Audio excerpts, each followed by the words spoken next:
Mencuri perhatian publik, TNI Kopassus bergerak cepat saat mendengar Prabowo diancam gara-gara perang melawan koruptor.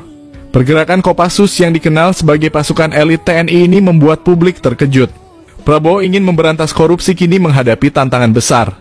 Ancaman yang muncul tak menyurutkan langkah masyarakat bersamamu, Pak Prabowo. Indonesia sekarang ini memang lagi diancam ya guys. Buktinya Bapak Presiden juga sedang diancam. Dan inilah buktinya bahwa pengancaman terhadap Bapak Presiden Prabowo, bahkan kepala Bapak Presiden ingin di headshot. Anda kalian tahu headshot itu apa? Yang jelas lihat ini videonya. Ini sudah masuk kategori pengancaman gak sih? Gimana kalau misalkan postingan lu ini diamini banyak orang? Postingan lu ini mengundang orang untuk melakukan kriminal terhadap Presiden Republik Indonesia. Dengerin nih, buat pemilik akun X atas nama Bapak Mi ini, lu bikin kayak ginian, jangan berlindung di balik nama kebebasan berpendapat.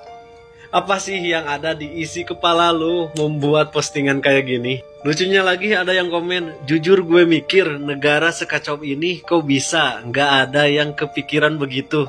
Anjir, kacau dari mana? Ya kalau misalkan lu tiap hari bukanya hanya aplikasi X, aplikasi orang barbar semua, ya gimana nggak pecah tuh kepala. Orang-orangnya kayak Bapak Mi semua. Orang-orang yang so bener, so pinter, so suci, seolah-olah mereka tidak mempunyai dosa semua, tuh kumpul semua di aplikasi X. Sadar cowok, sadar, realitanya nggak seperti itu. Lu masih bisa bercanda dengan keluarga, lu masih bisa kumpul-kumpul bareng teman. Nongkrong, coba nongkrong, jangan tiap hari HP mulu, jangan tiap hari Twitteran mulu.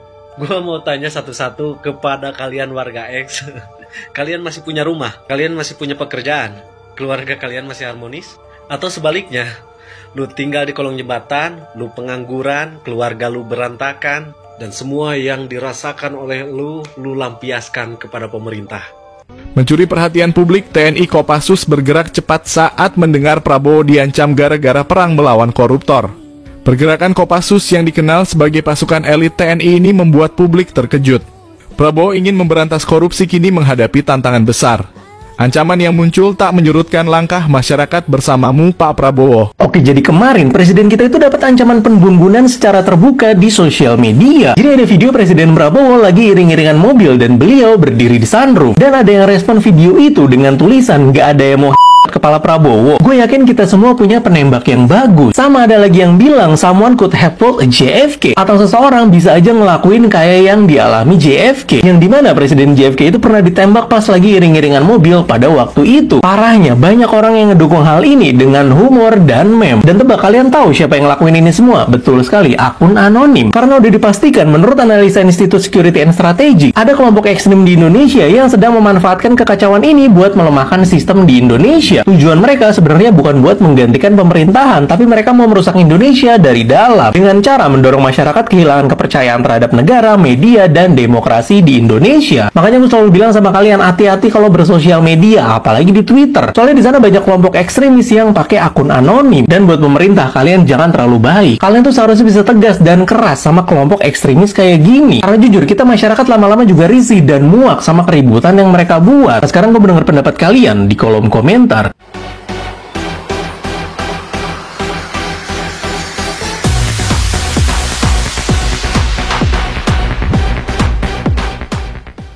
Assalamualaikum warahmatullahi wabarakatuh. Jumpa lagi dengan channel saya Fadil Official. Kali ini saya akan mereaction seputar Presiden Prabowo ya guys.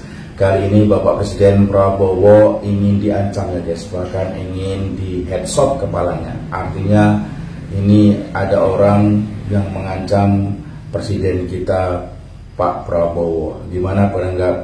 Bagaimana menurut tanggapan Anda guys? Dan inilah videonya ancaman terhadap Bapak Presiden Prabowo. Waduh, ini ancaman antum luar biasa ini.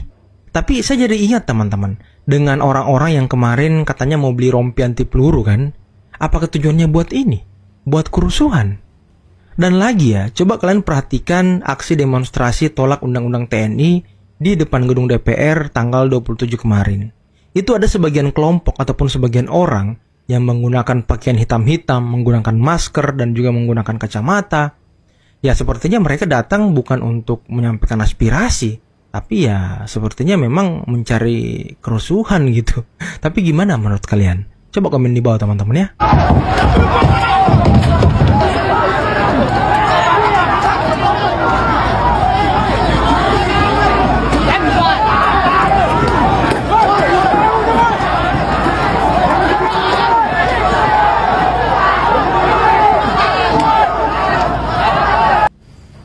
Memang ya guys, Indonesia ini sedang tidak baik-baik saja karena banyak para teroris, bahkan para provokator, dan banyak manusia-manusia yang gelap mata yang tujuannya ingin menghancurkan pemerintahan Bapak Prabowo Gibran ya guys.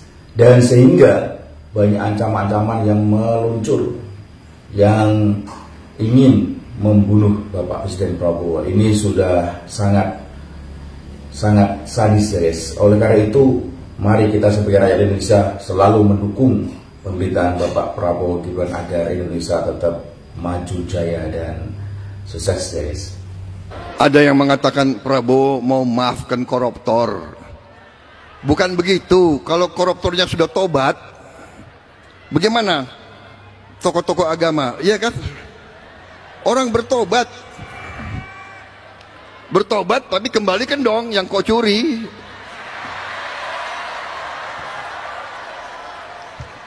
Enak aja.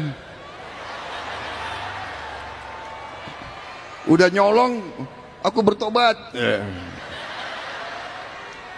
Yang kau curi kau kembalikan.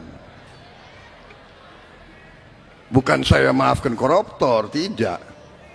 Saya mau sadarkan mereka yang sudah terlanjur dulu berbuat dosa, ya bertobatlah, itu kan ajaran agama. Bertobatlah, kasihan rakyat, kembalikan uang itu. Sebelum kita cari hartamu kemana, kita akan cari gitu. Bapak Presiden Prabowo ini banyak pengkhianatnya guys, karena dulu kadang-kadang sudah didukung, sudah dihidupkan seperti Bapak Anies Baswedan juga ya.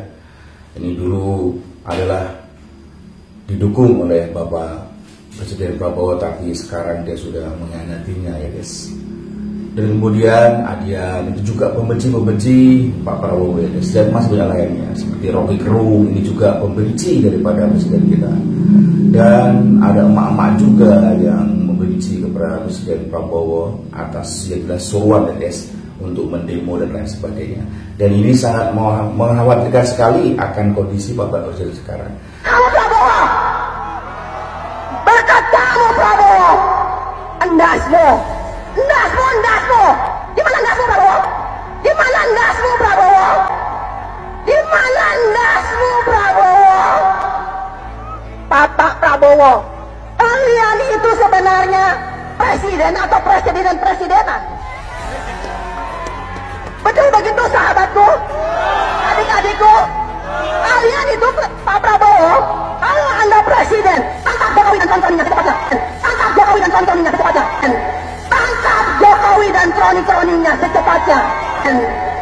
Tangkap Jokowi dan troni-troninya secepatnya. Masukkan mereka semua ke Nusa Kambangan. Ingat, kalian mudah kendali, Allah yang mempunyai kendala. Bahwa rakyat Indonesia ini butuh makan, butuh pendidikan gratis, tapi bukan makan gratis. Betul? Betul adik-adik mahasiswa? Kita butuh pendidikan gratis, bukan makan gratis. Makan gratis akan menjadi apa? Kotoran, ya kan? Menjadi tai. Menjadi tai. Menjadi tai. Lagi sekarang ini sudah lagi semaraknya rakyat Indonesia membela Bapak Prabowo ya guys, karena makin banyaknya orang-orang yang demo tentang undang-undang RUU TNI yang intinya adalah menggulingkan pemerintahan Bapak Prabowo.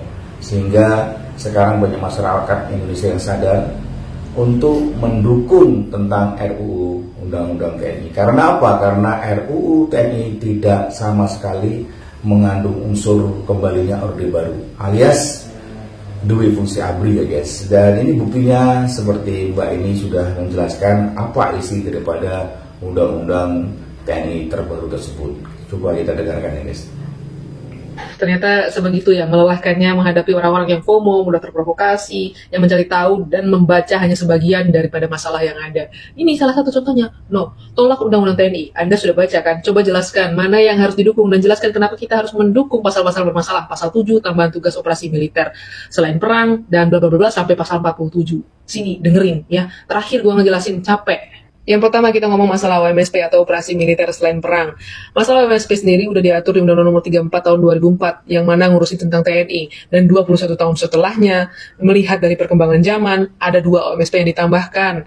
Itu juga ranahnya masih ranah pertahanan. Ini ada list daripada 16 OMSP yang diatur di Undang-Undang TNI yang baru. Jangan bilang nanti nggak bisa ngakses karena ini media aja udah bisa dapetin, artinya sudah terbuka untuk publik ya. Nih baca. Daripada 1 sampai 16 gue bacain biar paham lu. 1. Mengatasi gerakan separatis bersenjata. 2. Mengatasi pemberontakan bersenjata. Kalau hal-hal seperti ini terjadi, emang yang mau maju siapa? Lu, nggak mungkin. Ya. 3. Mengatasi aksi terorisme. 4. Mengamankan wilayah perbatasan. Ini kalau ada penyelundup mau masuk, lu yang ngurusin. Nggak bisa juga lu ngurusin. 5. Mengamankan objek vital nasional yang bersifat strategis. 6. Melaksanakan tugas perdamaian dunia sesuai dengan kebijakan politik luar negeri. Ini kalau ada perang di luar negeri gue kirim lu beneran. 7. Mengamankan presiden dan wakil presiden beserta keluarganya. 8. Memberdayakan wilayah pertahanan dan kekuatan pendukungnya secara dini sesuai dengan sistem pertahanan semesta. 9. Membantu tugas pemerintahan di daerah. 10. Membantu kepolisian negara Republik Indonesia dalam rangka tugas keamanan dan ketertiban masyarakat yang diatur dalam undang-undang. 11. Membantu mengamankan tamu negara setingkat kepala negara dan perwakilan pemerintah asing yang sedang berada di Indonesia. 12. Membantu menanggulangi akibat bencana alam, pengungsian, dan pemberian bantuan kemanusiaan. 13. Membantu pencarian dan pertolongan dalam kecelakaan atau search and rescue. 14. Membantu pemerintah dalam pengamanan, pelayaran, dan penerbangan terhadap pembajakan, perompakan, dan penyelundupan. 15. Membantu dalam upaya menanggulangi ancaman cyber. 16. Membantu dalam melindungi dan menyelamatkan warga negara serta kepentingan nasional di luar negeri. Coba dari 16 OMSP yang ada, yang mana yang merugikan warga negara Indonesia, yang mana yang tidak memperkuat pertahanan negara. Coba, dan lu bilang bermasalah dari mananya? Dasarnya lu ngomong bermasalah apa? Dan kalau kita mau bicara masalah pasal 47 yang lu masalahkan 14 kementerian lembaga yang bisa diisi oleh TNI aktif, coba dibaca list daripada kementerian atau lembaganya. Apakah di sana ada Kementerian Keuangan, adakah Kementerian BUMN, adakah Kementerian Agama, atau kementerian-kementerian yang tidak berhubungan dengan pertahanan di sana? Listnya baca, 1-9 sudah ada di Undang-Undang Nomor 34 Tahun 2004. Baru diributin sekarang 21 tahun setelahnya, lu lucu. Yang tambahannya 10-14 di sana tuh. Badan Nasional Pengelola Perbatasan. Tadi OMSP jelas ya, sebagai salah satu defender di perbatasan, penjaga perbatasan. Wajar kalau ada TNI tempatkan di sana. Yang 11, Badan Penanggulangan Bencana, BNPB. Ini kalau misalnya lu mau tahu detailnya, coba cari itu ya. Search atau tanya sama Pak Pramono Anung. Kemarin bagaimana TNI AU dan BNPB itu bantu modifikasi cuaca untuk menanggulangi bencana banjir. Ya. Ini yang ke-12, Badan Penanggulangan Terorisme sebagai alat pertahanan negara, wajar nggak? 13, Badan Keamanan Laut tadi OMSP apa? Defender daripada perompakan, wajar nggak? Yang ke-14 yang sering lu ributin, Kejaksaan Republik Indonesia dalam kurung nih, Jaksa Agung Muda Bidang Tindak Pidana Militer. Dia ngurusin ranah pengadilan militer, ngapain lu kelojotan coba? Yang jelas isi undang-undang yang terbaru tadi ya guys, itu sangat jelas sekali bahwa di situ adalah pro rakyat.